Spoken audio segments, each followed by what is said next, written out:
Welcome, fellow horror hounds, and welcome to the latest episode of Talk and Stalk, your unholy home for horror. I'm your host, as always, Barry, and today's podcast is going to be devoted to a post-Scream slasher movie released in 2001 called Valentine.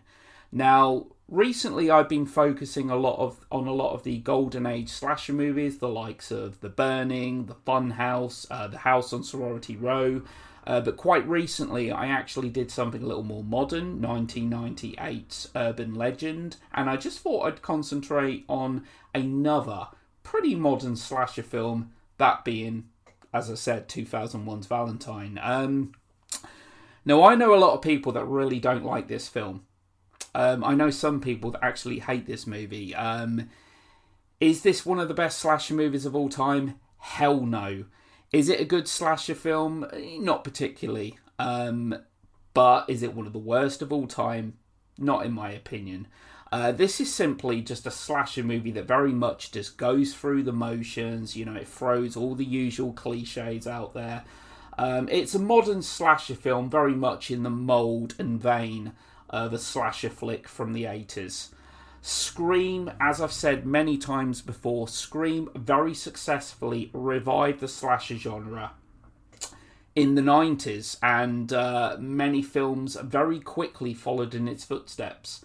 You know, I Know What You Did Last Summer, Urban Legend, Cherry Falls, and then Valentine. And Valentine, I mean, where do I really start with this film? I don't actually hate this film. I think hate's a strong word. I don't particularly care for it either, but I feel like this film has some merit to it, kind of here and there. You know, at its core, it's, as I said, very much in the mould of an 80s slasher film. It's a revenge tale. A young boy asks all of these girls. The film starts in a flashback. This young boy asks all of these girls for a dance. He's basically ridiculed. Only one girl actually says to him, you know, maybe later. And long story short, obviously, you know, he gets bullied, and 10 years later, I believe it's 10 years, it may actually be longer, these women are being stalked and killed one by one by presumably the boy that was ridiculed, you know, and the girls that said no to him. It's kind of funny, really, because the boys that actually bully him and actually beat him up, they're presumably not having revenge taken out on them. Now, I do believe in the original script, there was actually going to be an allude to it. The fact that the killer, the young boy that was actually bullied and that, was actually going to get revenge on these as well. It wasn't actually going to be seen in the film, but there was actually going to be a mention of it. So it wasn't just the girls that he was actually taking his revenge on. Now, you know, in this movie, as I said, it very much kind of goes through the motions. I'll just say this. I like the look of the killer in this film. I like the Cupid mask. And you know, the opening kill in this movie, which, again, kind of a good setting. You know, it's in a morgue. And it actually stars Katherine Heigl, who actually gets top billing along with Denise Richards in this film, despite Katherine Heigl actually having very little in the way of screen time. Denise Richards actually plays a much bigger role in this movie, but Katherine Heigl, obviously, probably one of the more well-known stars in the film, gets top billing. But I believe this was actually one of her earliest film roles. But yeah, she's the first victim in the film, you know, and the whole kind of morgue thing, and that, you know, each of the women gets a Valentine's card with these kind of like morbid little Valentine's messages. I can't actually recall what they are now, word for word. She's the first victim in the movie, and she's pursued by the killer through the morgue, and she hides in the body bag. I mean, there's a really kind of nonsensical moment kind of leading up to this, is where she's left the body, you know, in the morgue she's going to attend to, and then obviously she actually goes out, hears a noise, you know, the usual cliche, arrives back, and then she's gonna start on the body, and all of a sudden the body breathes. It's actually the killer. Why would the killer do that? seriously, why would... Now, at the end of the day, it's a slasher movie. They're very often nonsensical, but why the hell would the killer trade places for the dead body? She's just about to use a scalpel, about to cut into the killer. It makes no sense to me whatsoever.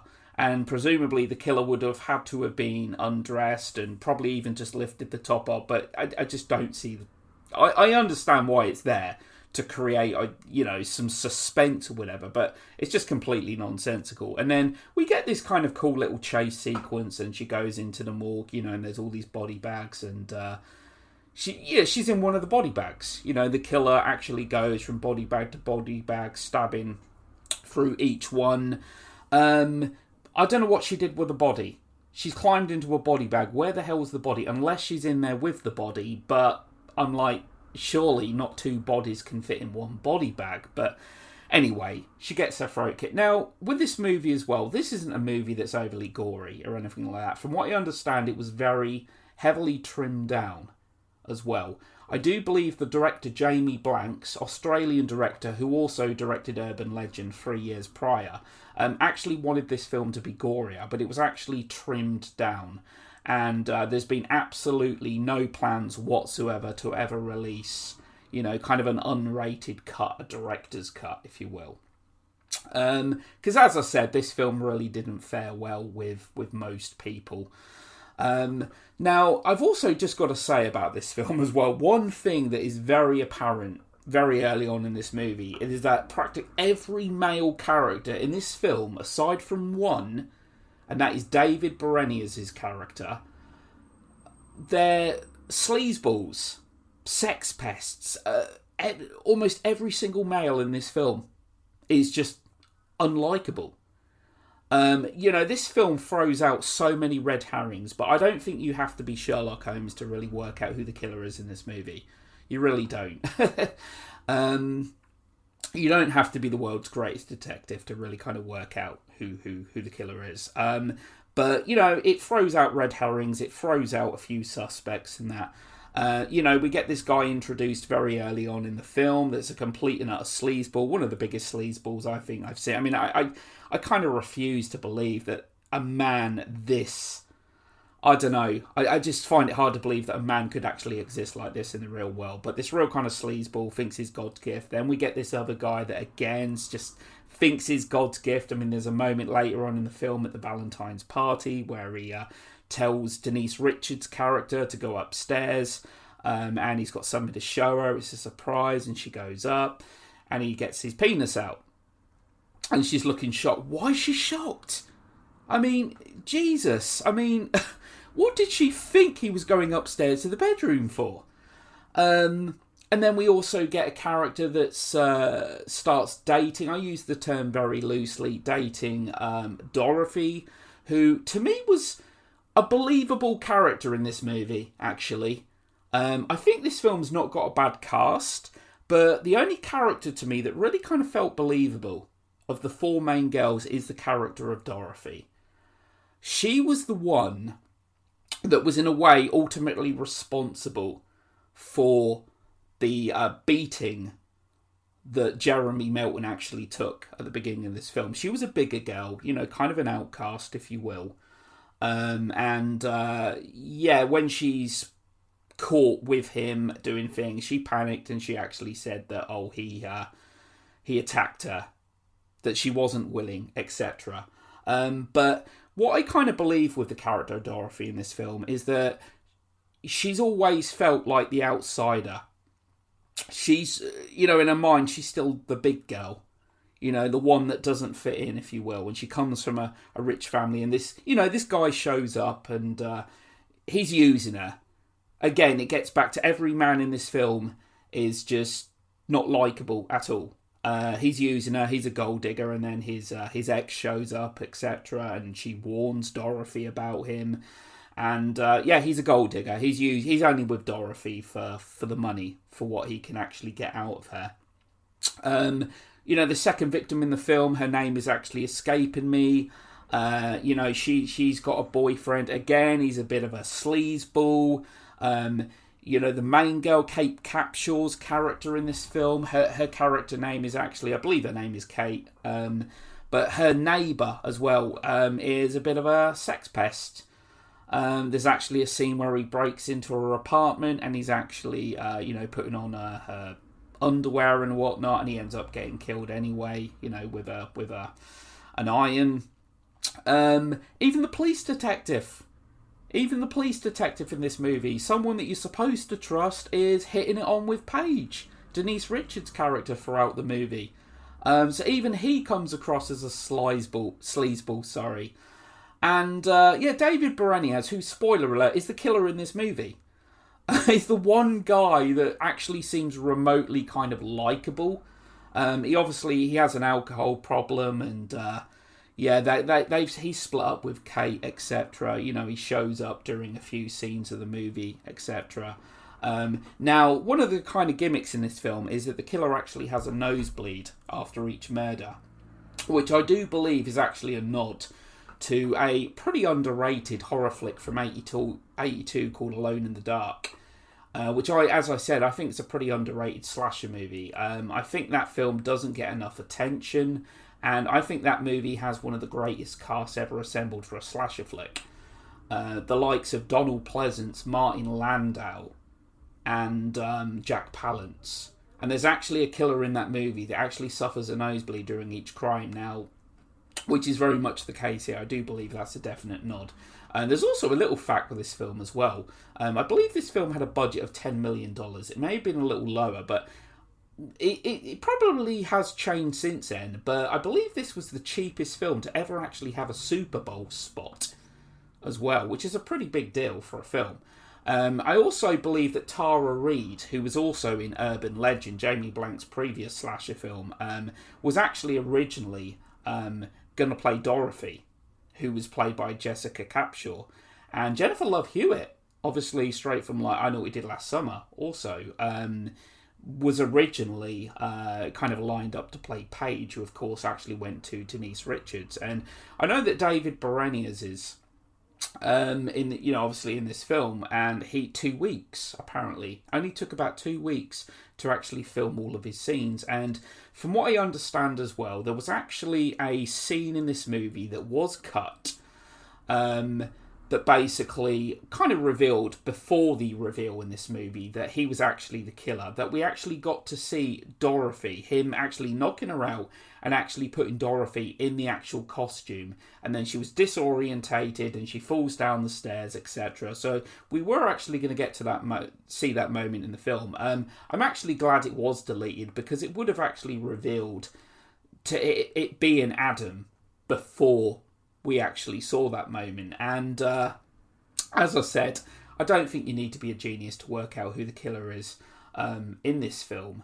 But also, I think Katherine Heigl as well, I think she only had 3 days to kind of shoot her scenes, etc. The deaths in this movie, there's nothing that really... one death that does stand out, certainly, I think, is Denise Richards' death in the hot tub. I actually think that's a pretty good death, because there's kind of a sadistic element of torture there. The killer's drilling through this kind of hot tub jacuzzi that she's in before she actually gets frazzled, before she gets electrocuted.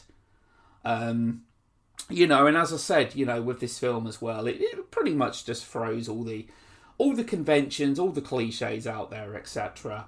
The stereotypical kind of characters and that, but there's one bit that really doesn't make sense to me at all, is that, we come to learn that Jeremy Melton is actually Adam, who's changed quite significantly. Now, I know it's been years in that, but yeah, he's changed, he's improved himself looks-wise and everything. Is that apparently his girlfriend, Kate, has actually met his parents. Now, how did that work? Because surely they'd refer to him as his real name, which is actually Jeremy, but he's known as Adam to her. So it's kind of... I don't quite get how that worked. She's met his parents, but surely they wouldn't be calling him Adam. They'd be calling him Jeremy, which is actually his name. So it's just a minor little kind of plot thing that doesn't really kind of add up. And I realised that... Also, Jared Leto, I think, was actually originally intended for the role of Adam, and of course it went to David Boreanaz instead. I think there's actually a little kind of allude to the fact that obviously most people know Boreanaz for Angel and Bones. But obviously in Angel, there's actually kind of a little nod to Angel. I believe there's a character that actually says, "Oh, you're no angel," or something, or "You're such an angel," during the film, which is like a sly little kind of nod to it. The second killer in the second victim in the movie as well. Her name is actually escaping me, but she was actually also in Urban Legends Final Cut, which came out the previous year. So she's actually been killed twice. 2 years on the trot. I actually do quite like her death, actually, in Urban Legends Final Cut. Again, not a great slasher film or anything like that, but it has some pretty good death scenes. And the death scene in that is where it's basically very much kind of a nod to Peeping Tom, where she's being slashed whilst the killer is actually filming it, in incredibly voyeuristic fashion.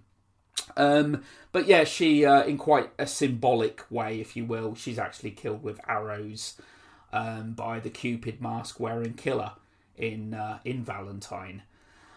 So yeah, with this movie, really, it's no worse. I don't think Valentine is any worse than some of the slasher films that were actually churned out during the Golden Age. Scream was a movie that kind of reinvented and revived it. Scream is a film that, played on the conventions that we've all come to know. I Know What We Did Last Summer, Urban Legend, Valentine are films that are taking a step back. They're not taking a step forward, they're taking a step back. But I don't hate Valentine. I don't hate the film. I mean, it's Warner Brothers. It's kind of a relatively big budget slasher film, if you will, because obviously, a big studio in that at the helm. As I said, Kate Capshaw's character to me in this movie is one that's believable. And, there's slight alludes in this film to her being the killer, in fact. But for anyone that has a memory, unless she has, multiple personality disorder or whatever, she receives a Valentine's card in this film. So if you could actually remember that, you'd know that she isn't actually the killer. But it certainly makes an allude to her being the killer. I mean, there's, 3 or 4 guys in this movie. You think, yeah, they could be the killer, but it's just way too obvious, unless they're going to pull the kind of double bluff. But obviously, the final shot of the film, we realise that it's David Boreanaz himself. It's Adam.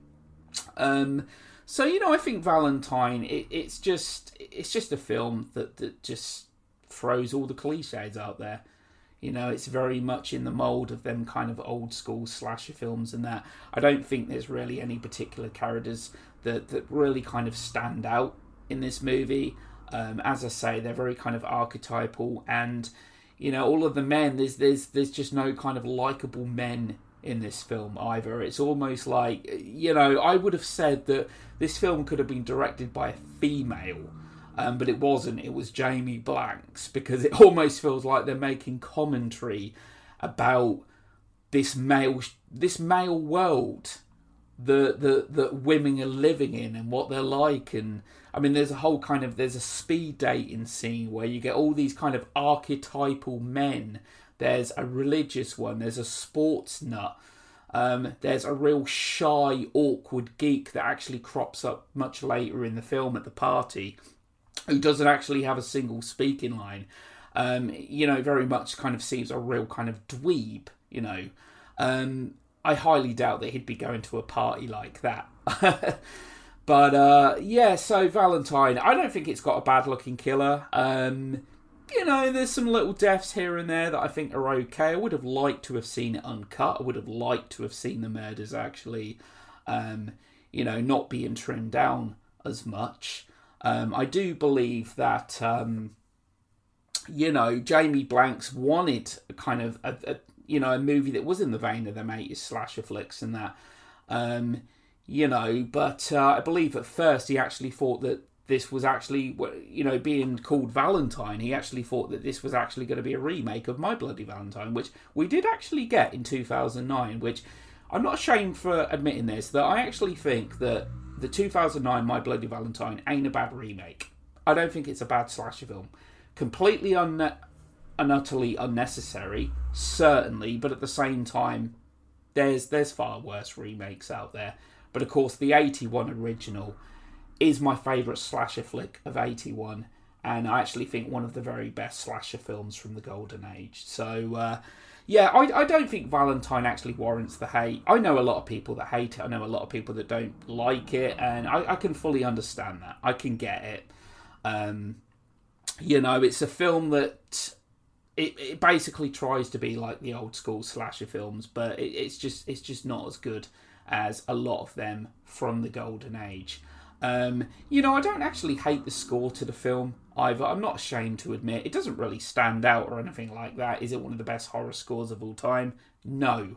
But I think the score, the opening kind of score, complements the film to a certain degree. So yeah, that's pretty much all I really want to talk about regarding Valentine. I just think it's a run-of-the-mill slasher flick that's no worse than some of the other slasher films that came out before it. But it's by no means one of the best ones, and I actually do prefer Urban Legend of the two. So yeah, that's it for today. Thanks a lot to everyone that listened. I'll be back again soon to haunt you and torment you. If you've liked what you've heard, please feel free to subscribe.